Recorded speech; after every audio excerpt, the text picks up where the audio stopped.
매일 아침 하나님과 함께 누리는 하늘의 양식, 오늘 만나. 벨사살 왕이 그의 귀족 1000명을 위하여 큰 잔치를 베풀고 그 1000명 앞에서 술을 마시니라. 벨사살이 술을 마실 때에 명하여 그의 부친 느부갓네살이 예루살렘 성전에서 탈취하여 온 금 은그릇을 가져오라고 명하였으니, 이는 왕과 귀족들과 왕후들과 후궁들이 다 그것으로 마시려 함이었더라. 이에 예루살렘 하나님의 전 성소 중에서 탈취하여 온 금그릇을 가져오매 왕이 그 귀족들과 왕후들과 후궁들과 더불어 그것으로 마시더라. 그들이 술을 마시고는 그 금, 은, 구리, 쇠, 나무, 돌로 만든 신들을 찬양하니라. 그때 사람의 손가락들이 나타나서 왕궁 촛대 맞은편 석회벽에 글자를 쓰는데 왕이 그 글자 쓰는 손가락을 본지라. 이에 왕의 즐기던 얼굴빛이 변하고 그 생각이 번민하여 넓적다리 마디가 눕는 듯하고 그의 무릎이 서로 부딪힌지라. 왕이 크게 소리질러 술객과 갈대아 술사와 점쟁이를 불러오게 하고 바벨론의 지혜자들에게 말하되, 누구를 막론하고 이 글자를 읽고 그 해석을 내게 보이며 자주색 옷을 입히고 금사슬을 그의 목에 걸어주리니 그를 나라의 셋째 통치자로 삼으리라. 그때 왕의 지혜자가 다 들어왔으나 능히 그 글자를 읽지 못하며 그 해석을 왕께 알려주지 못하는지라. 그러므로 벨사살 왕이 크게 번민하여 그의 얼굴빛이 변하였고 귀족들도 다 놀라니라. 왕비가 왕과 그 귀족들의 말로 말미암아 잔치하는 궁에 들어왔더니 이에 말하여 이르되, 왕이여, 만수무강하옵소서. 왕의 생각을 번민하게 하지 말며 얼굴빛이 변할 것도 아니니이다. 왕의 나라에 거룩한 신들의 영이 있는 사람이 있으니 곧 왕의 부친의 때에 있던 자로서 명철과 총명과 지혜가 신들의 지혜와 같은 자니이다. 왕의 부친 느부갓네살 왕이 그를 세워 박수와 술객과 갈대와 술사와 점쟁이의 어른을 삼으셨으니 왕이 베드사살이라 이름하는 이 다니엘은 마음이 민첩하고 지식과 총명이 있어 능히 꿈을 해석하며 은밀한 말을 밝히며 의문을 풀 수 있었나이다. 이제 다니엘을 부르소서. 그리하시면 그가 그 해석을 알려드리리이다. 이에 다니엘이 부름을 받아 왕의 앞에 나오매 왕이 다니엘에게 말하되, 네가 나의 부왕이 유다에서 사로잡아온 유다 자손 중에 그 다니엘이냐? 내가 네게 대하여 들은즉 네 안에는 신들의 영이 있으므로 네가 명철과 총명과 비상한 지혜가 있다 하도다. 지금 여러 지혜자와 술객을 내 앞에 불러다가 그들에게 이 글을 읽고 그 해석을 내게 알게 하라 하였으나 그들이 다 그 해석을 내게 보이지 못하였느니라. 내가 네게 대하여 들은즉 너는 해석을 잘하고 의문을 푼다 하도다. 그런즉 이제 네가 이 글을 읽고 그 해석을 내게 알려주면 네게 자주색 옷을 입히고 금사슬을 내 목에 걸어주어 너를 나라의 셋째 통치자로 삼으리라. 왕의 예물은 왕의 친히 가지시며 왕의 상급은 다른 사람에게 주옵소서. 그럴지라도 내가 왕을 위하여 이 글을 읽으며 그 해석을 아뢰리이다. 왕이여, 지극히 높으신 하나님이 왕의 부친 느부갓네살에게 나라와 큰 권세와 영광과 위엄을 주셨고 그에게 큰 권세를 주셨으므로 백성들과 나라들과 언어가 다른 모든 사람들이 그의 앞에서 떨며 두려워하였으며 그는 임의로 죽이며 임의로 살리며 임의로 높이며 임의로 낮추었더니 그가 마음이 높아지며 뜻이 완악하여 교만을 행함으로 그의 왕위가 패한 바 되며 그의 영광을 빼앗기고 사람 중에서 쫓겨나서 그의 마음이 들짐승의 마음과 같았고 또 들나귀와 함께 살며 또 소처럼 풀을 먹으며 그의 몸이 하늘 이슬에 젖었으며 지극히 높으신 하나님이 사람 나라를 다스리시며 자기의 뜻대로 누구든지 그 자리에 세우시는 줄을 알기에 이르렀나이다. 벨사살이여, 왕은 그의 아들이 되어서 이것을 다 알고도 아직도 마음을 낮추지 아니하고 도리어 자신을 하늘의 주제보다 높이며 그의 성전 그릇을 왕 앞으로 가져다가 왕과 귀족들과 왕후들과 후궁들이 다 그것으로 술을 마시고 왕이 또 보지도 듣지도 알지도 못하는 금, 은, 구리, 쇠와 나무, 돌로 만든 신상들을 찬양하고 도리어 왕의 호흡을 주장하시고 왕의 모든 길을 작정하시는 하나님께는 영광을 돌리지 아니한지라. 오늘 본문은 느부갓네살에 이은 벨사살 왕의 이야기입니다.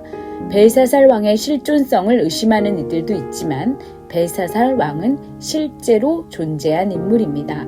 느부갓네살이 BC 562년에 생을 마감한 후 왕권 인양의 난환을 겪지요. 그래서 여러 무명의 왕들이 바벨론을 다스리다 마침내 나보니도스가 왕권을 잡습니다. 나보니도스는 자신의 아들 벨사살을 바벨론의 공동 통치자로 위임해 제국을 다스리게 합니다. 그러니까 벨사살 왕은 느부갓네살의 손자이며 바벨론의 공동 통치자인 셈입니다. 그래서 2절에서 그의 부친이라고 되어 있지만 선조라는 의미이기도 합니다. 1절에서 벨사살 왕은 귀족 1000명과 큰 잔치를 베풉니다. 이때는 아버지 나보니도스가 바사에게 결정적 패배를 겪은 후인데 벨사살 왕은 이 패배로 말미암아 떨어진 사기를 북돋고 자기의 왕권이 여전히 견실함을 보여주기 위함이었지요. 상황과 환경을 통해 보여주는 하나님의 경고를 철저히 무시하고 있는 리더의 모습입니다. 2절로 4절은 잔치가 한창일 때 그는 47년 전 예루살렘 성전에서 탈취하여 보관하고 있던 금과 은그릇을 가져오라고 명하며 거기에 술을 마시며 우상을 찬양합니다. 2절에서 술을 마실 때에는 사실상 술이 어느 정도 취한 상태를 말합니다. 술은 이렇게 판단력을 흐리게 하고 마침내 우리로 넘지 못할 선을 넘게 하는 것입니다. 벨사살은 하나님께 바치는 잔을 사용해 신의 주위에 오른 것 같은 기분을 맛보고 있습니다. 그가 왜 이런 행동을 했을까요? 자기 과시를 하고 싶었던 것입니다. 왜 자기 과시를 하는 것일까요? 자기 안의 열등감을 자기 과시로 덮으려는 것이지요. 그리고 어쩌면 예루살렘의 성전이 무너지고 그 안에 성물이 약탈당함에도 불구하고 아무런 행동을 하지 않는 하나님을 조롱하며 자신이 섬기는 신, 자신이 다스리는 나라의 우월함을 모든 이에게 보여주려는 의도였을 수도 있습니다. 그러나 우리가 기억해야 할 것은 사람의 실패나 공동체의 실패나 나라의 실패가 결코 하나님의 실패를 의미하는 것이 아니라는 말입니다. 우리는 넘어져도 하나님은 결코 넘어지지 않고 우리나라가 실패해도 하나님이 실패한 것은 아니라는 말입니다. 우리가 어떤 상황과 정황에 놓여 있든지 하나님은 하나님이십니다. 우리가 하나님을 어떻게 대우하든 그리고 세상이 하나님을 어떻게 생각하든 하나님은 그와 전혀 상관없이 하나님이시라는 말입니다. 하나님을 모독하며 흥청거리던 바로 그 순간에 하나님은 그들에게 멸망을 계시하십니다. 5절을 보면 왕과 귀족들이 하나님을 조롱하던 바로 그 순간 사람의 손가락들이 나타나 벽에 글씨를 쓰기 시작합니다. 벨사살이 혼자 본 환상이 아니라 그곳에 있는 모든 이들이 본 글씨입니다. 천하를 호령하며 나라가 패배해가고 있는 이 시점에서도 여전히 굽힐 줄 모르며 자기 위엄과 힘을 과시했던 벨사살은 그러나 지금 벽에 쓰여진 글씨 앞에서 벌벌 떨고 있는 것이지요. 겉으로는 호령하고 잔치를 벌이며 자기를 과시하고 있지만 글씨 앞에서조차 벌벌 떠며 아무것도 하지 못하고 있는 인간의 무능함과 인간의 연약함을 봅니다. 7절로 9절을 보니 벨사살 왕은 이 글을 해석하는 자에게 최고의 혜택을 주겠다고 말합니다. 명예와 부와 종귀의 상징이자 왕을 상징하는 자주색 옷과 금 목걸이를 목에 걸어준다고 합니다. 셋째 통치자 자리를 주겠다고도 합니다. 셋째 통치자란 자신의 아버지 나보니도스가 첫째요, 자신이 둘째며 그 다음 자리를 주겠다는 의미입니다. 그러나 8절에서 9절은 그 누구도 해석하지 못했다고 기록합니다. 다니엘서를 읽어가노라면 소위 세상의 지혜자라고 일컫는 자들이 얼마나 무기력한지를 보게 됩니다. 바로 이때 왕비가 나타납니다. 여기서 왕비란 벨사살의 아내가 아니라 벨사살의 어머니, 그러니까 태후를 말하고 있는 것입니다. 왕비는 지금 다니엘을 소개하고 있습니다. 다니엘은 지금 뒷전에 물러나 있는 사람입니다. 정계에서 은퇴한 인물이라는 말입니다. 그러나 하나님은 이 은퇴한 인물을 다시 역사의 주 무대로 불러내십니다. 그러나 다니엘을 불러들인 벨사살의 태도를 보십시오. 여전히 거만합니다. 이 상황에서조차 사람들 앞에서 뭔가를 보여주고 싶어 합니다. 여전히 사람들을 내려보고 있습니다. 교만과 거만과 목에 잔뜩 힘이 들어가 있습니다. 네가 나의 부왕이 유다에서 사로잡아온 유다 자손 중 그 다니엘이냐? 이런 상황에서도 여전히 자기 권력과 힘과 돈이 힘이 된다고 생각하는 것입니다. 그러나 하나님의 사람 다니엘은 이런 무시하는 어투에도 휘둘리지 않습니다. 마음을 빼앗기지도 않습니다. 오히려 그는 왕이 제의한 어떤 예물도 지위도 받지 않고 그를 해석해 주겠다고 합니다. 돈과 권력과 힘이면 뭐든지 다 된다는 사람 앞에 그런 것이 아무것도 아님을 친히 삶으로 증명해내는 것입니다. 과연 누가 승자일까요?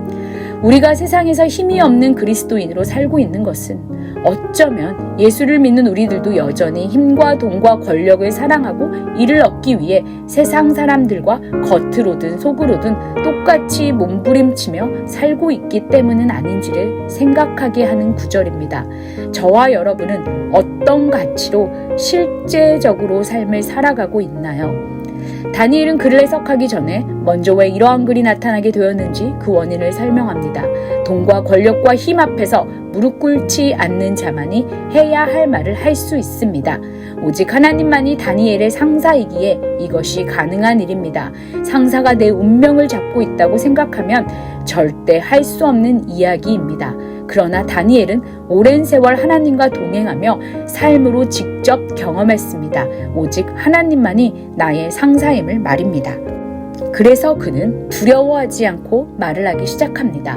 18절로 21절에서 다니엘은 느부갓네살 왕의 역사를 벨사살에게 먼저 상기시켜 줍니다. 지극히 높으신 하나님이 느부갓네살에게 나라를 주셨지만 그가 완악하여 하나님은 그를 치시고 낮추셨다는 것입니다. 그러면서 22절에서 어떻게 느부갓네살의 경험에서 배우지 못했냐며 벨사살을 질책합니다. 벨사살 왕이여, 왕은 그의 아들이 되어서 그것을 다 알고도 아직도 마음을 낮추지 아니하고, 결국 자기 앞에 있었던 느부갓네살 왕 때 하나님이 교만한 자를 어떻게 치리하는지 보고도 듣고도 간접 경험하고도 벨사살은 전능자에게 굴복하는 것을 배우는 대신에 성전 그릇을 술잔으로 사용해 하나님을 모독하고 오히려 더 교만해 자신을 하나님보다 높였다는 말입니다. 너의 가족 중에 확실한 증거가 있는데도 너는 여전히 돌이키지 않았구나 라는 말입니다. 이것이 다니엘을 통해 주시는 하나님의 말씀이었습니다. 저와 여러분은 어떤가요? 우리는 정말 벨사살과 다른가요? 우리는 수많은 간접 경고를 받습니다. 가족을 통해, 지인을 통해 하나님이 질책하시는 것을 봅니다. 말씀을 통해, 설교를 통해, 묵상을 통해 죄가 우리에게 미치는 영향을 읽고 듣고 생각하며 묵상합니다. 심지어 미디어를 통해 음주와 흡연과 마약과 절제하지 못하는 삶으로 인해 생기는 수많은 문제들을 보고 듣습니다. 그런데도 우리는 알면서 주목하지 않습니다. 혹시 저와 여러분은 가족과 지인의 문제를 그들의 문제로만 삼고, 혹은 왜 내가 그들 때문에 이런 피해를 받아야 하냐며 불평만 하고 있지는 않습니까? 우리 주변에 수많은 경고음을 들으면서도 그냥 듣고 그치고 있지는 않느냐는 말입니다. 우리 모두는 오늘 벨사살의 이야기를 통해, 내 가족과 지인을 통해, 말씀을 통해, 또 수많은 매체를 통해 들려오는 경고를 들어야 할 것입니다.